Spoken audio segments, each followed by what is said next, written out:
e hoje eu vou falar sobre o que aconteceria se o Brasil entrasse em guerra. Atualmente o Brasil é o mais rico e mais bem armado de toda a América Latina e tem forças armadas ainda que não tão qualificadas, 2 ou 3 vezes mais forte que seus vizinhos. Mesmo assim, a América Latina não é mais constituída de países tão pacíficos. Ao longo de alguns anos, alguns conflitos foram se formando, e o Brasil possui um dos maiores terrenos do mundo. Em seu território é comum encontrar terrenos com minério ou fácil cultivo agrícola, e apenas isso já levanta o interesse de muitos países no mundo.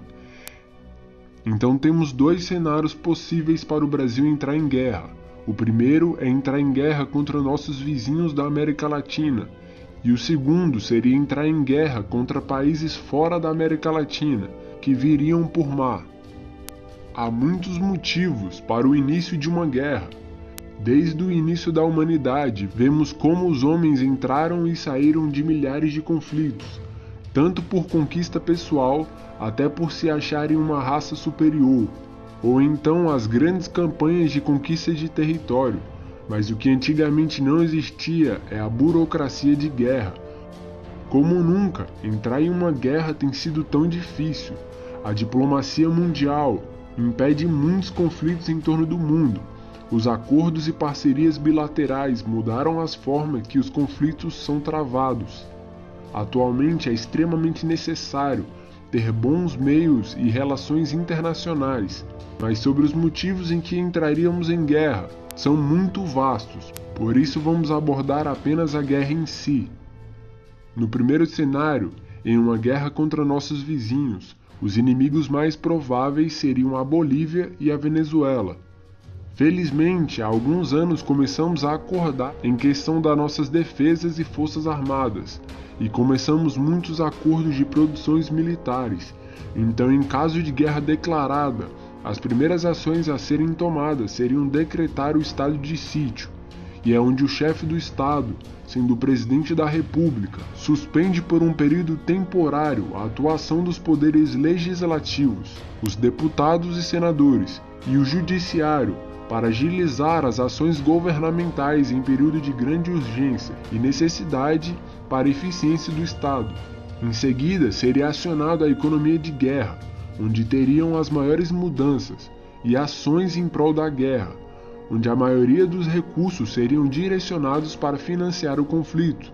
Com isso, a nossa indústria teria fortes incentivos e desenvolvimentos militares, e rapidamente iríamos preencher as nossas maiores lacunas, como a compra emergencial de defesa de médio e longo alcance de alguns aliados, com preferência para entregas mais rápidas, e alguns meses teríamos baterias antiaéreas para proteger as zonas específicas do Brasil.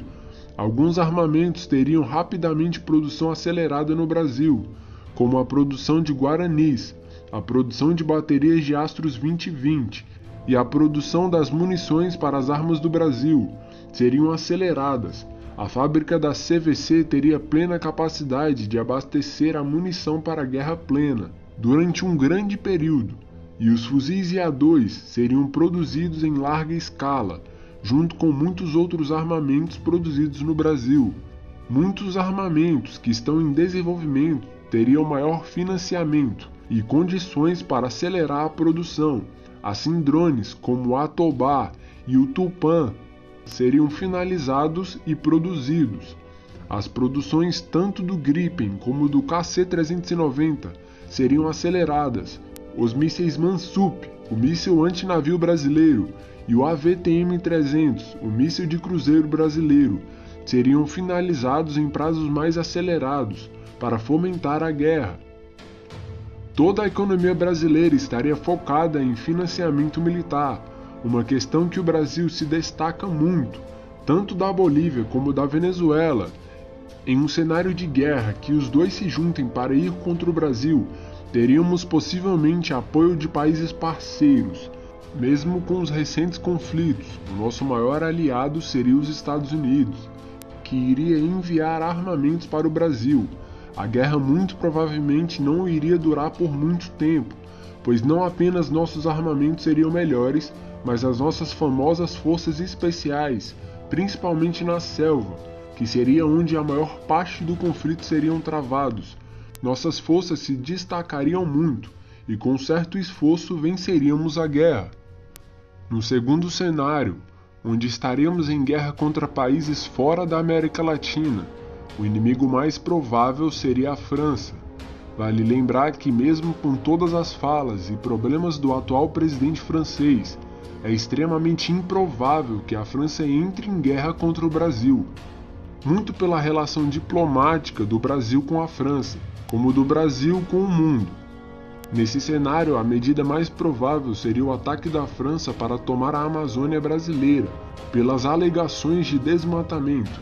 Em uma situação de guerra declarada como essas, as mesmas medidas seriam tomadas, tanto do estado de sítio como a economia de guerra, onde o país iria se fechar para focar no conflito, onde toda a economia seria de foco na indústria militar e para a produção de mantimentos para a guerra, com altos incentivos na indústria. A principal diferença é que a maior parte do conflito seria marítimo, com toda a indústria militar focada em produção de armamentos para manter segura todas as zonas exclusivas dos mares brasileiros. E uma das primeiras ações brasileiras seria a tomada da Guiana Francesa, que por não possuir muitos armamentos, rapidamente seria tomada pelo exército brasileiro. Com isso, a França, que está a cerca de 9.000 quilômetros de distância do Brasil, iria organizar uma ofensiva marítima. Atualmente, a França possui uma frota de 180 navios e 178 aeronaves. Entre esses navios, ela possui um porta-helicópteros, que podem ser equipados tanto com aviões caças como com helicópteros de ataque. Mas não seriam toda a marinha francesa que iria atacar o Brasil. Parte ficaria para proteger a costa francesa. Mas com um país tão grande como o Brasil, é difícil e não se conquista com pouco tempo.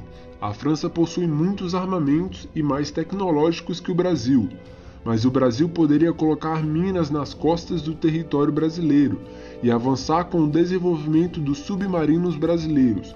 Os modernos submarinos Riachuelo iriam abater boa parte da frota francesa e muito possivelmente conseguir dar foco ao porta-aviões da França, e muitos navios da frota brasileira seriam abatidos pelos submarinos franceses, que com o tempo seriam neutralizados com o P-3 Orion, o avião caça submarina do Brasil.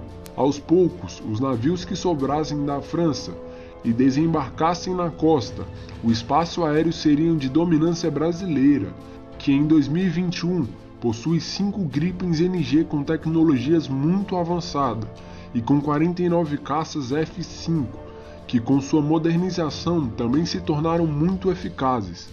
E se possível, as tropas francesas chegassem na Amazônia, as forças especiais do Brasil, que são as mais qualificadas do mundo para combater nesse terreno, iria eliminar todas as tropas francesas, já que eles não estão nada adaptados ao bioma da Amazônia.